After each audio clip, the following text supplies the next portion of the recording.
every time he'd go 21 and change, sometimes 43 and change. Yeah. Damn. Good. Why didn't you take a hold of that?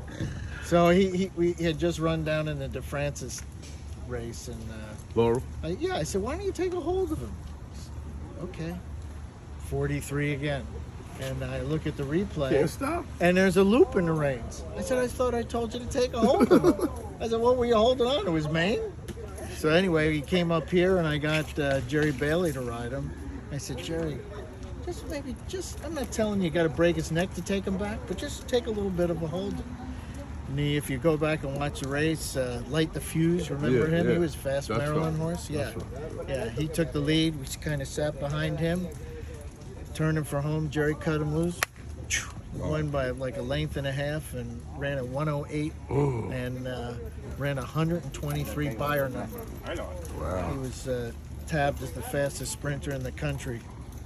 Unfortunately, when they go that fast, it shakes a few screws and bolts loose, and he chipped his ankle and had some chips there, and we went ahead and took the chips out, and before he made it back to the races, we got offered a lot of money to make a stallion out of him. I sold him as a stallion. So he never made it back to Great the races. story. See, I only watched him. He broke his maiden really big, remember? Yeah. And he came back second time out, and he got beat right up by a head. And then I never followed up after that. And he's telling me a beautiful story. That's great. And you know, right? What's your earliest memories coming to this track? Coming to any track? Oh, First well, track. my father was in the business as an owner, and he would drag me to the races as a kid. And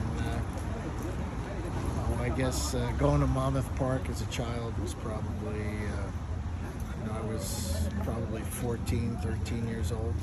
And by the time I was 16, I was had my first job in the summer at the track selling tip sheets at Monmouth Park. And then the following year, I got a job as a hot walker. And the next year, I got a job as a groom, all at Monmouth Park. And it was very tough. You know, you're a young kid, all your friends are staying out late, having a good time, and you're supposed to get up and get to the barn at like 5 in the morning. So after thinking about that, I got a job working for the vet. And he said, well, you don't have to be here till 7:30. So anyway, I got that job. I ended up going to vet school, got my veterinary degree, and practiced veterinary medicine before switching over to training full time. Wow, so you've been through all the stages. So how does that give you an edge? I know it does, but in what ways? Like just. Well, you know, to be understanding of the anatomy, a lot of the physical issues that we have to deal with.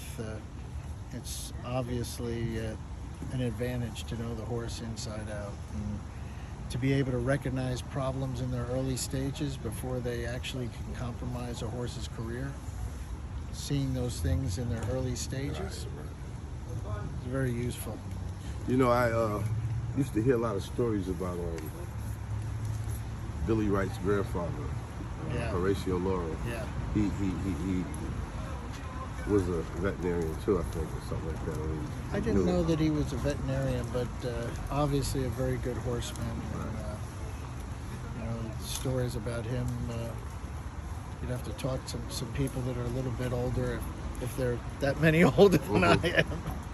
I just turned 68. I've been in this game I bought my first horse when I was in vet school in 1977. Wow. You look 55 or something, man. Well, man, you Hey, guys have a hold good on day. before you leave. Favorite moment all the time, if you had to pick one.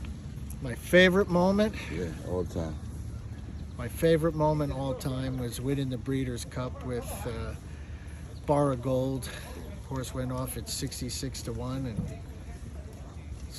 basically was way back, looked like she had no shot. IRAD slipped through at the inside, moved to the outside, won by a nose, and paid like $135.